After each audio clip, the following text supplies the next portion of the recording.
खुलुमबाय नोंथांमोनखौ बड' SM आपडेटआव बयखौबो बरायबाय। आसा खालामो नोंथांमोनहा गासिबो मोजाङै दङ। दिनै आं नोंथांमोननि सेराव बर' रादाब लानानै फैदों।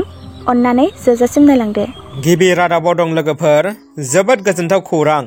हलिनि उनावनो हादोरनि 11,74,00,000 आबादारिफोरा PM किसाननि 2,000 रांखौ मोनगोन। बेफोर रांखौ मिरु सरकारा थाबैनो एकाउन्टेन्टनो सोनानै होगोन। आबादारिफोरनि मोननो गोनां बे PM किसाननि रांखौ आबादारिफोरा बोसोरफ्रोमबो खेबथामै 2,000 राङै मोनो। दिसेम्बर जोबनाय दानाव 2,000 राङा हाबदोंमोन। दा बे राङा हलनि उनाव हाबगोन होनना रादाबनिफ्राय मिथिनो मोननाय जादों। दानिया फैदो लोगोफोर गुबुन मोनसे खौराङाव। नाजायोब्ला जाफुंसारनो हायो। जिउआव जुदि नाजानाय थायोब्ला जेखि जेंना जेंसि फैया मानो जाफुंसारनो हायो। बे बाथ्रानि सायावनो रोखा फोरमान खालामनानै दिन्थिनो हादों बाक्सानि रनसाय बर' बिथाङा। रनसाय बर' बिथाङा ससियेल मिडिया फेसबुकनि गेजेरजों फोसावदों दि बिथाङा फाइनालि अल इन्डिया बार एग्जामाव पास जानो हाबाय। बे बाथ्राखौ फोसावदों आरो बिथाङा बुंबावदों दि बिथाङा हार्ट पेसेन्ट एबा हार्टनि बेमार गोनां, अब्ला बिथाङा गावनि दुखु दाहानि गेजेरजोंब्लाबो बे आनजादाव जाफुंसारनो हादों आरो बियो बिथांनि थाखाय जोबोद देरगानाय खौरां होननानै बिथाङा फोसावदों आरो जोंनिफ्रायबो बिथांनिसिम रोजा रोजा साबायखर आरो गाहाम हामलायनायखौ हरबाय। दानिया फैदो लोगोफोर गुबुन मोनसे खौराङाव। अदालगुरियाव बिसायख'थिनि दुंहाव बार, इउपिपिएलनि सायाव सिनाय मोनै दुथाङा गाग्लोबदों। 69 नं अदालगुरि समस्तिनि सिङाव थानाय फानिमुरि हरिसिंगायाव गाज्रियै इउपिपिएलनि गंसे गारियाव गोख्रों हामला खालामदों। बे हामला खालामनायाव गारिनि ग्लासआ बायजोबदों आरो बेखौ सोर खालामदों बिनि सायाव रोखायै मिथिनो मोननाय जायाखै। इउपिपिएल दोलोआ अजद होनाय बायदिब्ला बे हान्जाखौ बेरेखा दोलोआ खालामनो हागौ होननानै बिथांमोना फोसावदों। दानिया फैदो लोगोफोर गुबुन मोनसे खौराङाव। दिनैनि साना बर' हारिनि थाखाय जारिमिनारि सान। दिनै 31 मार्च। बे सानावनो जों बर' हारिनि बयनिबो आंगोनिबो आंगो बड'फा उपेन्द्रनाथ ब्रह्मनि जोनोम सान। दिनैनि 31 मार्च 1952 मायथाइयाव क'क्राझार जिल्लानि बरागारि दतमायाव बड'फाया जोनोम जादोंमोन। बे सानखौ बड'फानि जोनोम सान फालिनायजों लोगोसेनो फरायसा सान महरैबो फालिनाय जायो।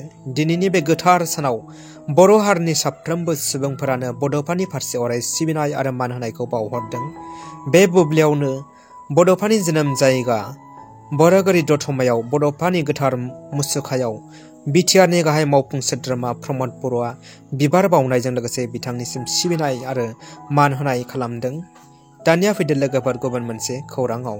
BM फिल्म प्रडाक्शन इउटुब चेनेलाव दिनै मैथा बैसागो मिउजिक भिडिअ एलबामखौ दिनै रिलिज खालामबाय। बे मिउजिक भिडिअ एलबामाव प्रियांका आरो जौगासारा फाव खालामदों। गुबुन फारसेथिं RB फिल्म प्रडाक्शनाबो दिनै मोनसे बैसागु एलबामखौ इउटुबाव रिलिज खालामबाय। बे बैसागु मिउजिक भिडिअ एलबामनि मुङानो जाहैबाय बैसागो बोथोरा सौफैलायबाय।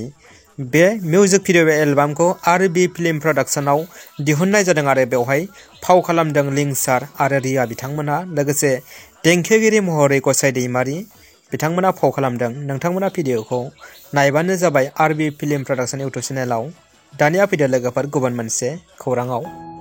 बिटिआरनि EM रनजित बसुमतारी एबा बिआर फेरेंगा बिथाङा XNDF-नि सासे सोद्रोमाया BPFआव हाबनायनि थाखाय बिथांखौ गाज्रियैनो बुदों होननानै ससियेल मिडियानि गेजेरजों मिथिनो मोननाय जादों आरो बिथांमोना अजद होदों दि बिआर फेरेंगाया XNDF-नि सासे सोद्रोमाखौ BPFआव हाबनायनि थाखाय बुदों एबा हामला खालामदों होनदों आरो बिआर फेरेंगानि सायाव बिथांमोना गोख्रों धर्ना खालामनायजों लोगोसे बिआर फेरेंगाखौ जेलाव सोनो दाबि खालामदों।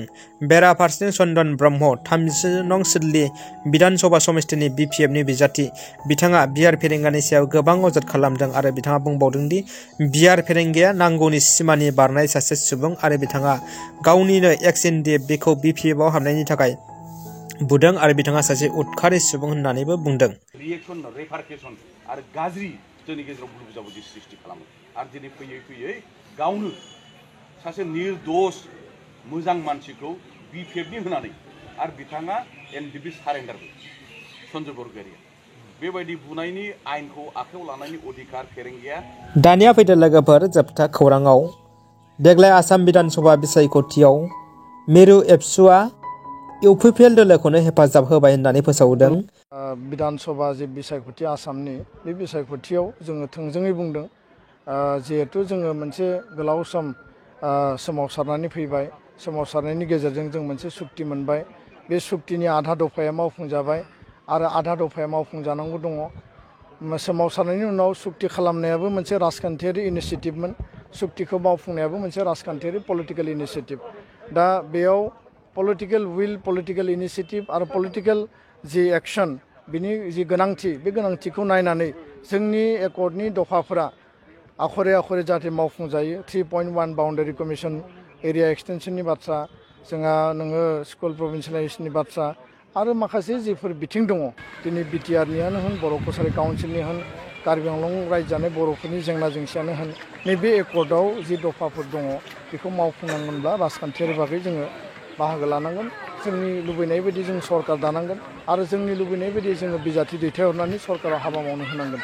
दा बेखायनो जोङो जोंनि न'खरावनो जोनोम जानाय बर' हारिनि सानथौ सानस्रि, बर' हारिनि राजखान्थियारि दिगखौ गोग्गोम खालामनो जातिनि थाखाय हाबा मावनो थाखाय दानानै होजानाय UPPL हान्जा, बिथांमोना जिहेतु बिजाथि दैखांदों आरो बिथांमोना सोमावसारनायावबो जोंजों बाहागो लादों। आरो दिनैनि रादाबा एसेनोसै लोगोफोर। नोंथांमोना रादाबखौ मोजां मोनबायब्ला लाइक होदो आरो चेनेलाव गोदानब्ला अननानै चेनेलखौ साबस्क्राइब खालामदो। गोजोन्थों।